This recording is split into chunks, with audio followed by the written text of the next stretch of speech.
Hi everyone, Happy New Year. This is Kathy. Thanks so much for tuning in. Today I will be using the Hello Lovely stamp set from Concord 9th, and I started out by stamping just a portion of that really big beautiful floral spray into the bottom left hand corner of my card panel. I used my favorite things Extreme Black Hybrid ink, and I stamped it onto a piece of 80-pound Nina Solar White cardstock, both of which are Copic friendly. And normally I play music when I do Copic coloring, and I might inject a little bit of music here and there. But I thought that this would be a good time to kind of introduce myself, because I don't know that I've ever really done that in any of my other videos. So I was introduced to stamping back in 2001 at a home party, and I eventually ended up becoming a demonstrator for that home party company.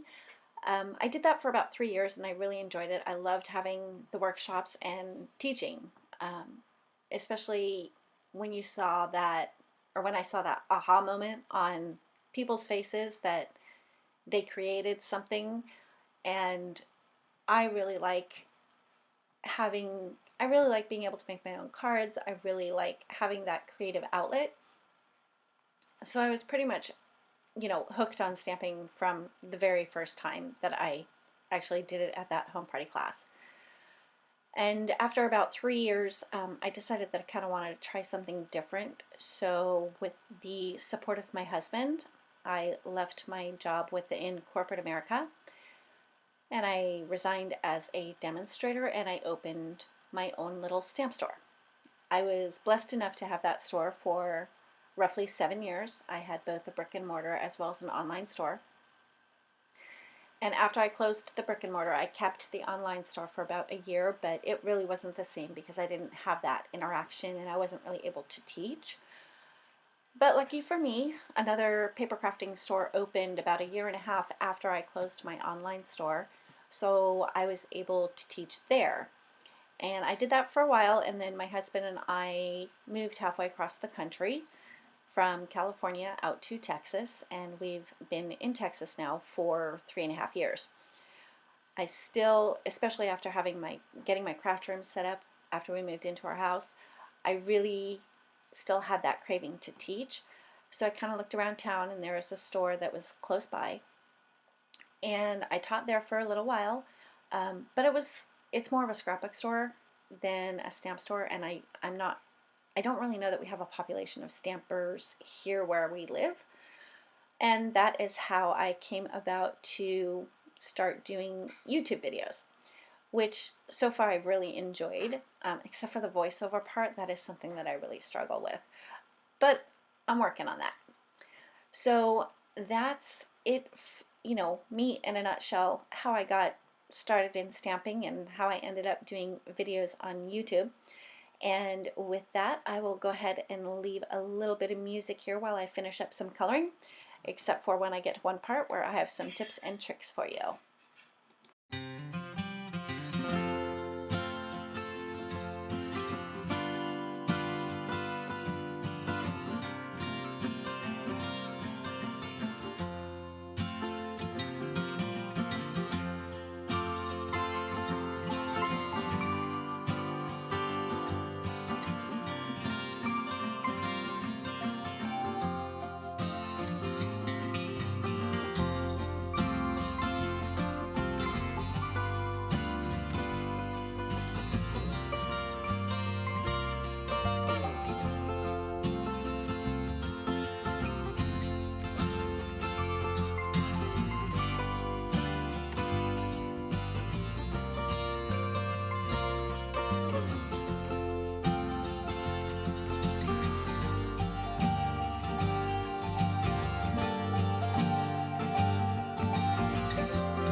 Okay, so for those little yellow flowers, I really thought that the Y35 would be my darkest color.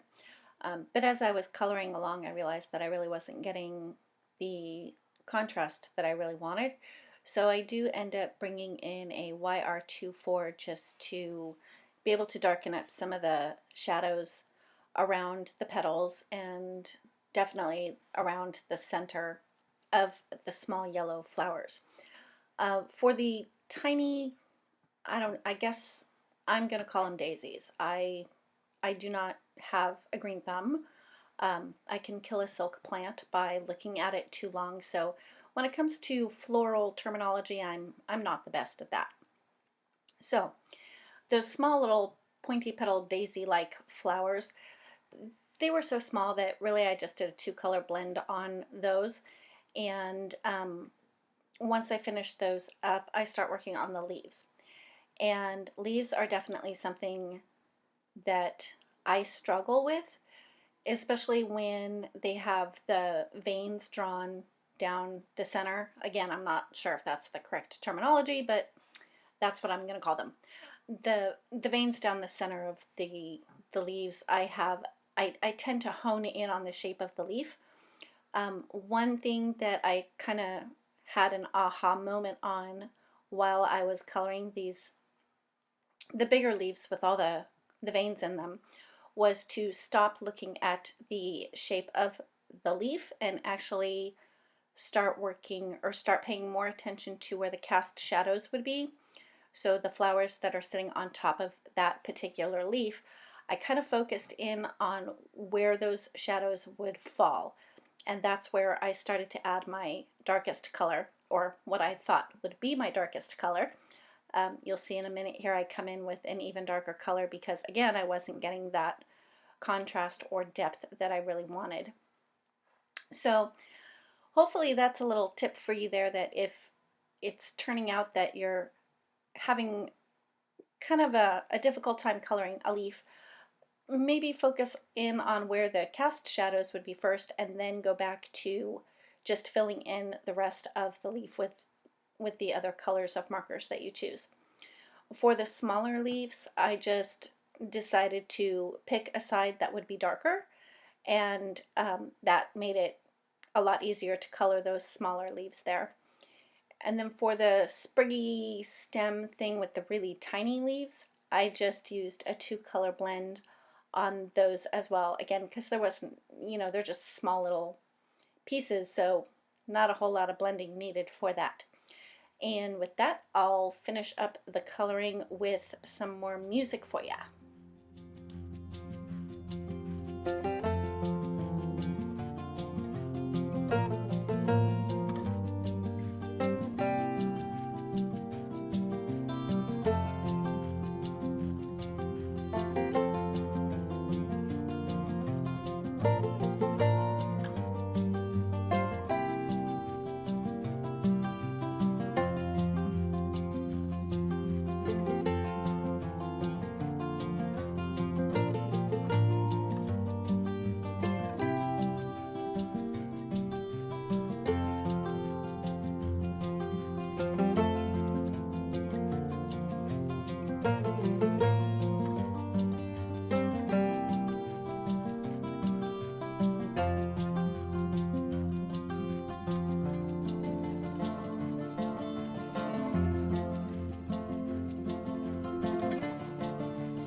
So while I was working on the leaves and I decided that I needed that darker color, which was the YG 63 or 67, I can't remember, but it will be listed down below.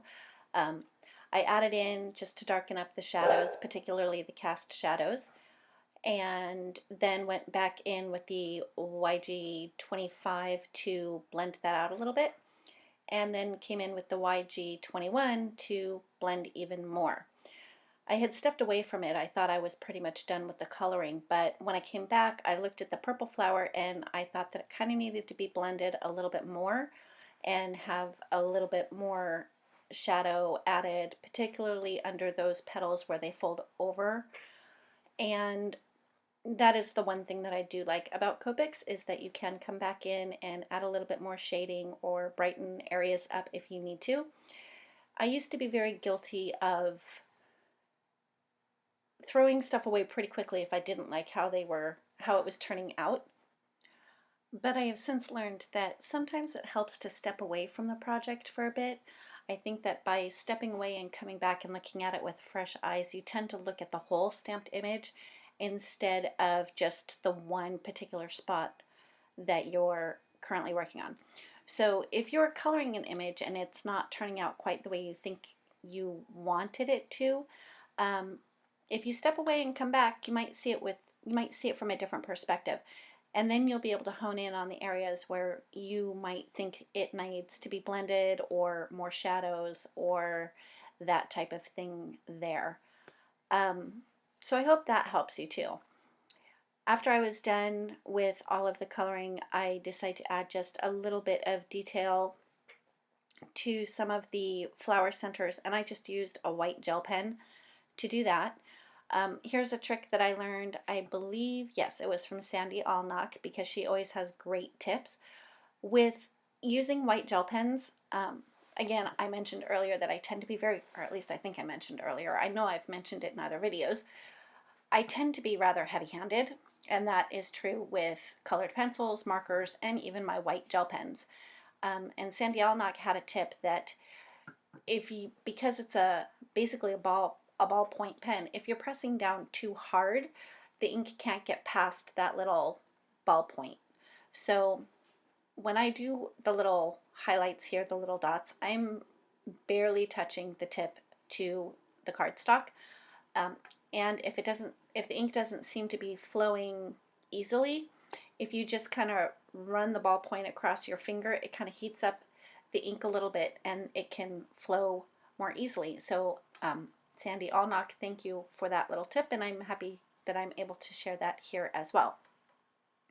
Once I was done adding all the details, I decided that I wanted to use my A2 scallop rectangle frames from Honeybee Stamps. So I did need to trim this panel down just a little bit so that it would fit within inside that scallop. After I was done adding all the little details with the white gel pen, and then I trimmed down the cardstock, and my dog keeps barking in the background and I'm not exactly sure what she's barking about.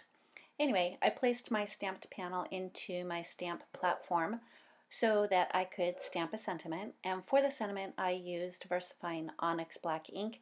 I really do like that ink to do sentiments because it's a really crisp ink and it's a quick dry pigment.